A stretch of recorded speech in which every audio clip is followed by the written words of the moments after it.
বিসমিল্লাহির রহমানির রহিম।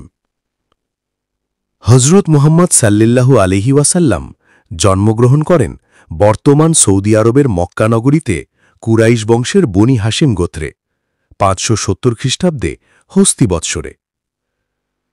জন্মের আগেই পিতা আবদুল্লাহ ও শৈশবে মা আমেনার মৃত্যুতে তিনি এতিম হয়ে পড়েন। তাকে প্রথমে দাদা আব্দুল মুত্তালিব এবং পরে চাচা আবু তালিব লালন পালন করেন। শিশু মোহাম্মদ সাল্লাল্লাহু আলাইহি ওয়াসাল্লাম বেদুইন রীতিতে হালিমা সাদিয়ার কাছে লালিত পালিত হন। তিনি ছোটবেলা থেকেই সততায়, ন্যায়পরায়ণতায় ও নম্রতায় সবার শ্রদ্ধা অর্জন করেন, তাই সমাজ তাকে আল আমিন বা বিশ্বস্ত নামে ডাকে।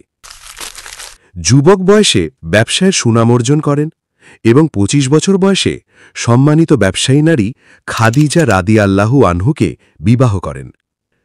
খাদিজা রাদিয়াল্লাহু আনহু ছিলেন তার জীবনের প্রথম ও প্রধান সাহসী সঙ্গী, যিনি নবুয়তের প্রথম দিন থেকে মৃত্যু পর্যন্ত পাশে ছিলেন।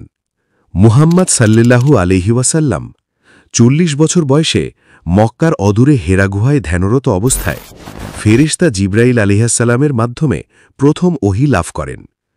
কোরআনের সূরা আলাকের প্রথম আয়াতই ছিল সেই ঐশী বার্তার সূচনা। প্রথমে গোপনে, পরে প্রকাশ্যে তিনি মানুষকে এক আল্লাহর দিকে আহ্বান করতে থাকেন। খাদিজা, আলী, আবু বক্কর, ওমর রাদিয়াল্লাহু আনহুর মতো গুরুত্বপূর্ণ সাহাবীরা ইসলাম গ্রহণ করেন, কিন্তু কুরাইশরা ইসলামের প্রসার রুখে দিতে শুরু করে নির্যাতন, বয়কট ও ষড়যন্ত্র। অবশেষে মুসলমানদের একটি দলকে তিনি আবিসিনিয়ায় হিজরত করতে বলেন। এরপর তিনিও ৬২২ খ্রিস্টাব্দে আবু বক্করকে সঙ্গে নিয়ে মদিনায় হিজরত করেন। এই হিজরত ইসলামী বর্ষপঞ্জির সূচনা। মদিনায় গিয়ে মুহাম্মদ সাল্লাল্লাহু আলাইহি ওয়াসাল্লাম একটি ঐক্যবদ্ধ সমাজ ও রাষ্ট্র গঠন করেন। তিনি মদিনা সনদ নামে একটি সংবিধান প্রণয়ন করেন, যেখানে মুসলিম ও অমুসলিমদের অধিকার নিশ্চিত করা হয়। মদিনায় থেকেই ইসলাম একটি রাষ্ট্রীয় কাঠামোতে রূপ নেয়। এরপর একে একে বদর, উহুদ ও খন্দকের যুদ্ধ সংগঠিত হয়। সব প্রতিকূলতা মোকাবিলা করে ইসলামের পতাকা সমুন্নত রাখতে তিনি অবিচল থাকেন।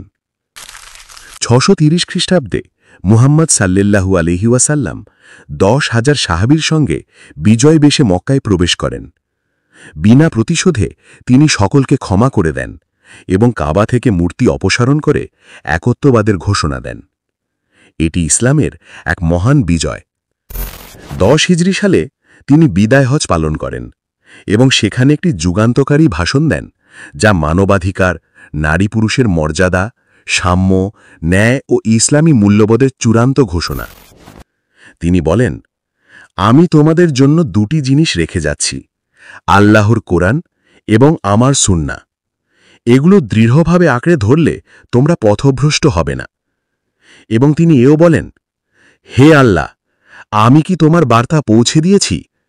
সমবেত জনতা উত্তর দেয়, হ্যাঁ, আপনি দিয়েছেন। বিদায় হজের কিছু মাস পর ১১ হিজরি সালে রাবিউল আওয়াল মাসে তিনি অসুস্থ হয়ে পড়েন এবং শেষ পর্যন্ত ১২ রবিউল আওয়াল সোমবার তিনি ইন্তেকাল করেন। মৃত্যুকালে তার বয়স ছিল ৬৩ বছর।